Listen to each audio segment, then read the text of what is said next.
एक भ्रांति फैलाई इन लोगों ने, खास करके मनुवाद के लोगों ने, कि जौनपुर का नाम जमदग्नि के नाम से पड़ा, एकदम गलत है, सही नहीं है। और ये केवल इतिहास को भटकाने के लिए कुछ भी यहाँ हम देख रहे हैं अनेक प्रकार के। वहाँ आप आए हैं, यहाँ पे आपको क्या देखने को मिल रहा है? यहाँ हमको देखने को मिल रहा है कि यहाँ शिलापट लगा हुआ है और दीवार पे पेंटिंग भी हुई है, गलत गलत हिस्ट्री लिखी गई है, कहाँ से बहका करके किस तरीके से ये लोग जैसा चाहे इतिहास को वैसा मोड़ सकते हैं लोग। इस गांव का नाम जमैथा है, जमदग्नि के नाम से जमैथा बिगड़ करके हुआ है। जब हम महाराजा केरारवीर का इतिहास पढ़ते हैं तो जमदग्नि का भी नाम आता है। राजा ने कहा नहीं, आप हमारे राज के अंतर्गत रहते हो और हर चीज़ पर अधिकार राजा का पहला होता है। गाय तो हम लेंगे। इसमें झगड़ा हुआ और राजा ने तलवार से जमदग्नि का सिर काट दिया। अब जब परशुराम आए तो उन्होंने कहा कि ये तो बहुत ही गलत हुआ, राजा ने अत्याचार किया है, हम उसको बगैर मारे छोड़ेंगे नहीं। उसने प्रतिज्ञा किया और धोखे से जाके राजा का कत्ल कर दिया। राजा की मौत हो गई और फिर इसके बाद परशुराम ने कहा कि मैं जितने इस क्षेत्र में भर हैं उस राजा की जात के लोग हैं, मैं सभी को यहाँ के कत्ल करूँगा, इनको मारूँगा। लिखा गया कि 21 बार उन्होंने भरों से युद्ध किया और जौनपुर से पूर्व भरों का सत्यानाश कर दिया।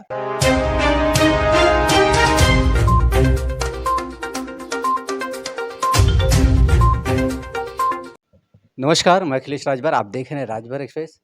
राजभर समाज के इतिहास की खोज में आज इस समय जौनपुर के जमैठा में है और यहाँ का भी एक इतिहास है।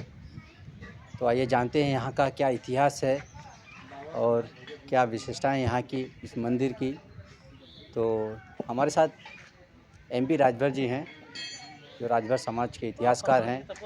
आज इन्हीं की देखरेख में हम लोग जौनपुर के इतिहास के बारे में शोध कर रहे हैं। सर के साथ मौका मिला है कि इस घूमने के लिए। तो आइए जानते हैं जिस जगह पे हमें जमैठा में है यहाँ का क्या इतिहास है। सर स्वागत है हमारे चैनल में। बहुत बहुत धन्यवाद। हम इस समय जमदग्नि ऋषि के तपोस्थली में हैं, जो जौनपुर ज़िले के मुख्यालय से पूरब तरफ गोमती नदी के किनारे 5 किलोमीटर की दूरी पर लगभग है। इस गांव का नाम जमैथा है, जमदग्नि के नाम से जमैथा बिगड़ करके हुआ है। जब हम महाराजा केरारवीर का इतिहास पढ़ते हैं तो जमदग्नि का भी नाम आता है। और महाराजा केरारवीर जब जंगल में गए थे शिकार खेलने, तो इसी नदी के किनारे किनारे से वो जा रहे थे, देखा एक यहाँ ऋषि का आश्रम है, यहाँ रुके और ऋषि से कहा कि हमारे सैनिक कुछ भूखे हैं और प्यास लगी है, आप कुछ उनका प्रबंध करें। तो ऋषि ने एक गाय थी उनके पास जिसका नाम कामधेनु था, उसको ये वरदान था कि जितना भी भोजन अगर ज़रूरत है उतना भोजन तैयार मिल जाता था उसकी कृपा से। यहाँ पूरे सैनिकों को भोजन कराया गया और तृप्त किया गया, राजा को भी। और राजा खुश होकर के कहा कि आपने इतनी जल्दी ये व्यवस्था कर कैसे ली? तो जमदग्नि ऋषि ने कहा कि हमारे पास एक गाय है और वह गाय की कृपा से इतना भोजन की व्यवस्था हम कर पाए। तो राजा ने कहा हम आपकी गाय देखना चाहते हैं। गाय देखा जब तो उन्होंने कहा ये गाय तो हमारे राजधानी में रहने लायक है, क्योंकि वहाँ बहुत से लोग आते जाते हैं, अगर भोजन की कमी हुई तो गाय को हम रख के उसकी पूर्ति कर सकते हैं। हाँ, ये गाय हमको दे दो। राजा ने कहा जमदग्नि से। जमदग्नि ने कहा कि देखिए हम दान लेने वाले हैं, दान देते नहीं हैं हम। ये कोई भी ब्राह्मण या कोई भी ऋषि दान लेता है, दान देता नहीं है। हम आपको दान कैसे दे सकते हैं? राजा ने कहा नहीं, आप हमारे राज के अंतर्गत रहते हो और हर चीज़ पर अधिकार राजा का पहला होता है। गाय तो हम लेंगे।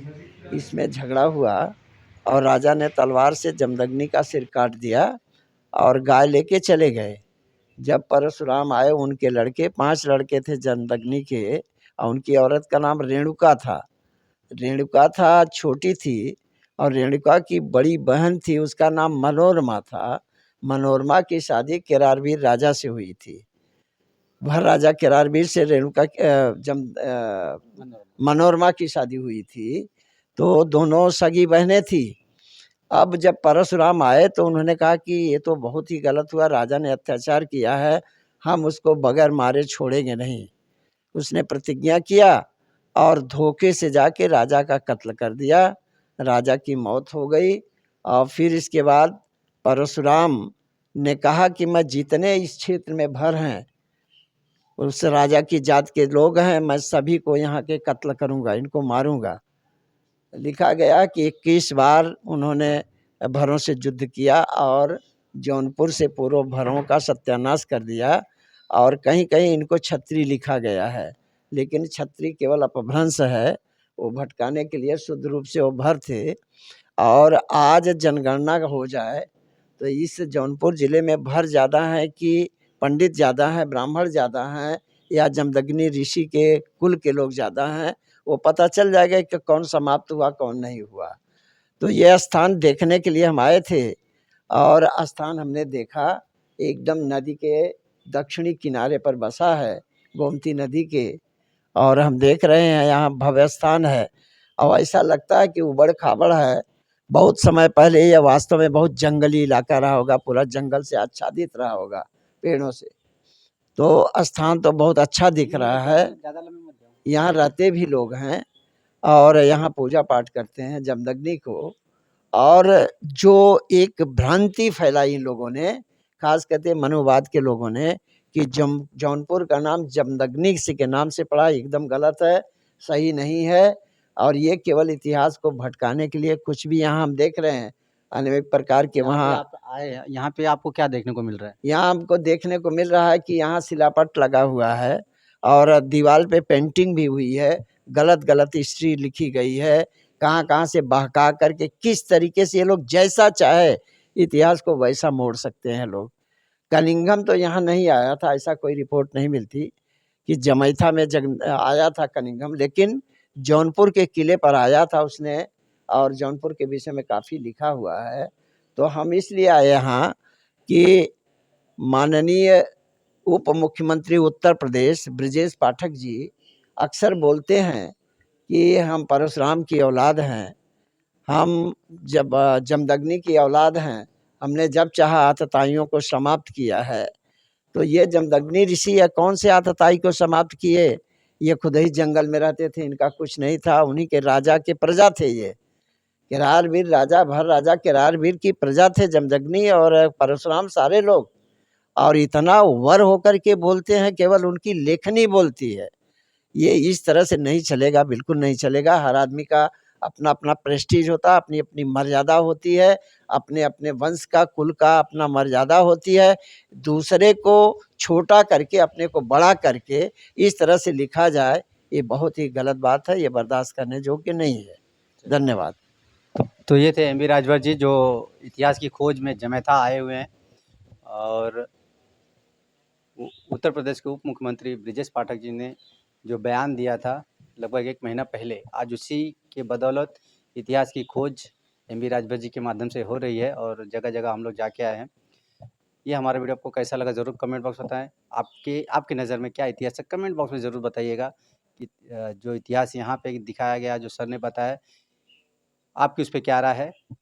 ज़रूर कमेंट बॉक्स में बताइएगा। मिलते हैं किसी अगली वीडियो में। जय हिंद, जय भारत। अगर आप चैनल पे नए हो तो चैनल को सब्सक्राइब करना ना भूलें। वीडियो को ज़्यादा से ज़्यादा शेयर कीजिए।